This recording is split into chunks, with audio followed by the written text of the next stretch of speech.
famous for winkles and shrimps. In the season of venison, I give my venison to the pot hunter's succulent bones. All right, we're here with the legend himself, Andrew Lloyd Webber.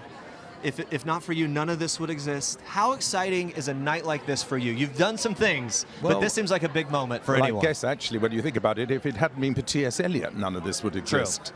Because it was when I was a little kid, and my mum used to read me the poems that I first, knew about them.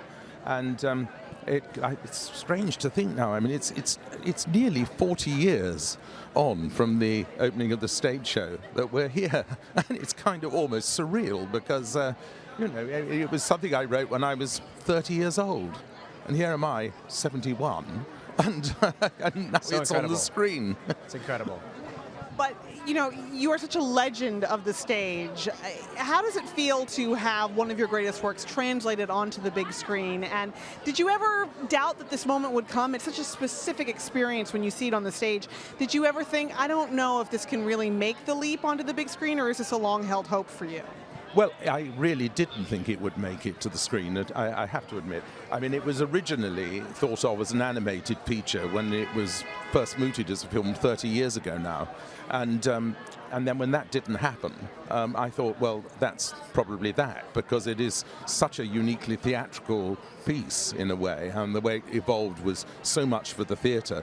But this is very, very much Tom Hooper's Cats. I mean, he's reinvented it, reimagined it, and had found this extraordinary process of turning the actors into cats, which I think has made it possible.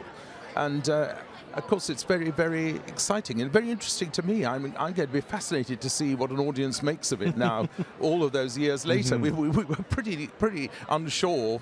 All those years ago. Sure. And then everybody seemed to like it. It was a fantastic theatrical thing. It's really going to be fascinating to me to see how it works on the screen. Absolutely. Your daughter, Imogen Lloyd Webber, a dear friend of mine. I work with her every week on People Now. She told me about your collaboration with Taylor Swift, Taylor visiting your home, and that your cat, Mika, was perhaps a little diva that day. I don't know if that's true.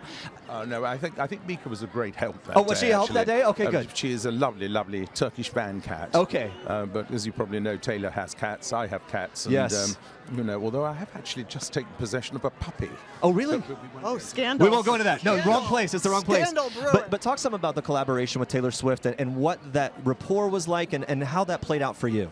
Well, the thing that was very obvious when I first read the draft screenplay was that there had to be a song for the character of Victoria, who Tom and Lee Hall have written the film through her eyes, and there was no song for her. In the stage show, that character doesn't need to sing, she's really a dancer.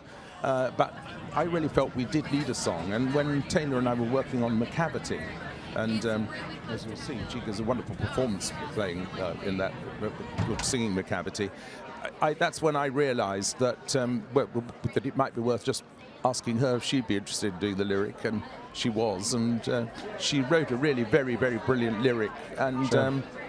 We presented it to Tom Hooper, like two school children coming to the headmaster, and the headmaster said, yes, we'll have it. Wow, that's so incredible. It's quite something when Andrew Lloyd Webber says you've written a brilliant lyric, so I think that she's certainly in good company for having worked with you, and we are all so excited to see the show tonight. Thank you so much. Thank you. Pleasure to talk to you. Have a great night tonight.